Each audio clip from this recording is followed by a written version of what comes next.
నమస్కారం NSTV news కి స్వాగతం. నా పేరు ఉషా. ముందుగా ముఖ్యాంశాలు. కాకినాడ జిల్లా పిఠాపురం మండలం కుమారపురం గ్రామంలో మందకృష్ణ మాదిగ జన్మదిన వేడుకలు మరియు ఎంఆర్పీఎస్ ఆవిర్భావ దినోత్సవ వేడుకలు ఘనంగా జరుపుకున్నారు. ఈ కార్యక్రమంలో వేమగిరి స్వామి మాట్లాడుతూ ఆయన పుట్టుక ఒక వ్యక్తి జననం కాదు, అణగారిన వర్గాల ఆశాజ్యోతి. ఆయన ఉద్యమానికి ఆవిర్భావం, సామాజిక న్యాయ పోరాటానికి నాంది.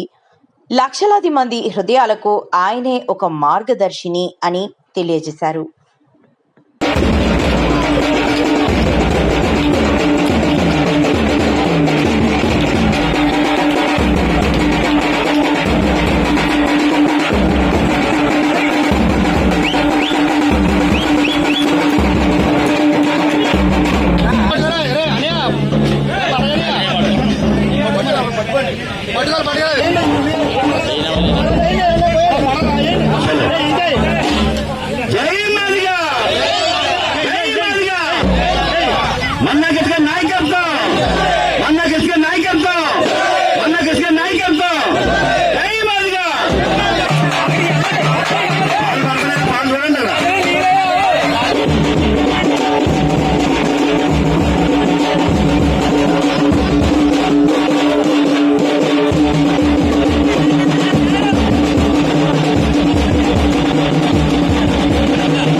ఆవిర్భావ దినోత్సవాన్ని పురస్కరించుకుని ఈరోజు కుమారపురంలో అలాగే కృష్ణ మాదిగ గారి జన్మదినం వేడుకలను పురస్కరించుకుని పాలాభిషేకం చేసి కేక్ కట్ చేసి మిఠాయిలు పంచిపెట్టి ఇలాగే మన ఏపీ తెలంగాణ కూడా మాదిగలందరూ కూడా ప్రతి చోట కూడా జెండావిష్కరణ చేసి ఈరోజు అన్నగారి బర్త్డే చాలా గొప్పగా సెలబ్రేట్ చేసుకున్నారు.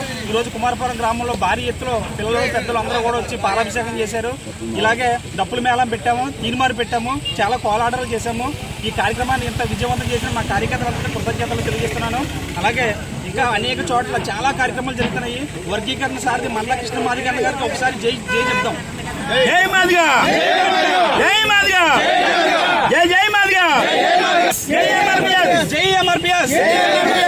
ఇలాంటి జన్మదిన ఇలా ఎన్నో జన్మదిన శుభాకాంక్షలు తెలియజేయాలని రాష్ట్ర తెలంగాణ, ఆంధ్ర తెలంగాణ ప్రజలందరూ కూడా ఇదే రీతిగా చేయాలని నేను మనస్ఫూర్తిగా మాదిగలందరినీ ఐక్యతగా కోరుకుంటున్నాను. ఇదే జై మాదిగ, జై మందకృష్ణ.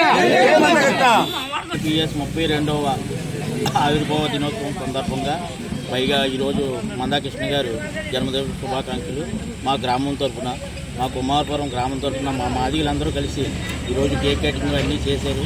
ఇలాంటి శుభాకాంక్షలు ఎన్నో పుట్టినరోజులైన ఆయురారోగ్యాలతో ఉండి మా ఎస్సీల కోసం ఎన్నో పోరాటాలు చేసి మాకు రావాల్సిన అన్ని విషయాల్లో కూడా ఆయన తోడు ఉండాలని కోరుకుంటున్నాను.